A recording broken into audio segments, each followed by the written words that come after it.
What is the difference between the English rule and the French rule? The English rule adheres to the territoriality or situs of the crime. The foreign country or the host country has jurisdiction over crimes committed inside that merchant vessel unless they involve the internal management of the said vessel, in which case the country where the said merchant vessel is registered has jurisdiction.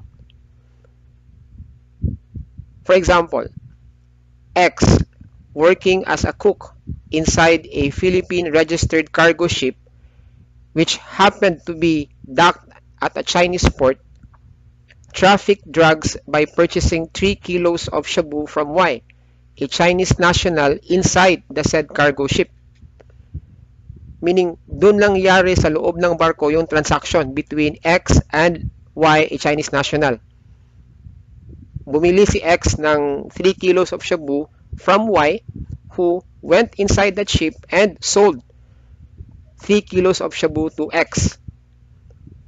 Here, China's penal laws apply because the crime committed by X, drug trafficking, affects the order and security of China.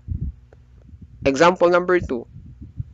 X, working as a cook inside a Philippine registered cargo ship which was docked at a Chinese port, shot and killed his captain Y after the latter reprimanded him for his performance. Here, Philippine penal laws apply as the crime committed by X merely involves the internal management of the vessel. The French rule, on the other hand, adheres to the flag or nationality of the merchant ship. The country where the vessel is registered shall have jurisdiction over a crime committed inside the vessel, unless na lang the crime affects the peace, order, and security of the host country, in which case the host country shall have jurisdiction.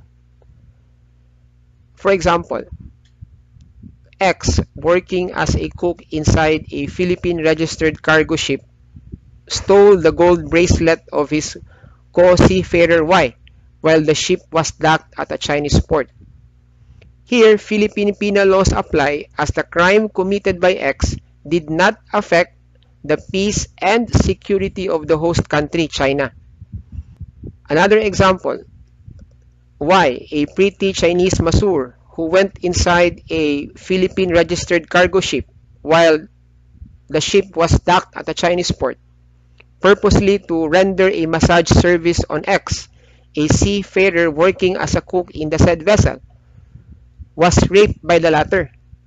So, ang nangyari dito, may isang Chinese na babae na pumunta doon sa barko na nakadock at a Chinese port, and then that Chinese woman was raped inside the vessel.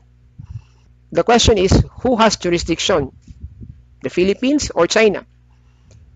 The answer to this question is, based on the French rule, is that Chinese penal laws apply as the crime committed by X affects the peace and order of the host country, China. Question: what if the crime happened inside a merchant vessel that is unregistered, meaning hindi lisensyado? Which country has jurisdiction? The answer is it depends. If the crime happened while the unregistered vessel is still in the archipelagic waters or internal waters or within the territorial sea, then there is no question that Philippine penal laws apply.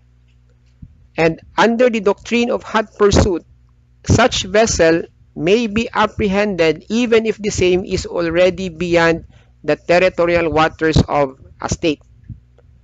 Now, if the crime happened while the unregistered vessel is already beyond the territorial waters of a state, then any state for that matter can assert jurisdiction over the said vessel or over the crime that occurred inside that vessel.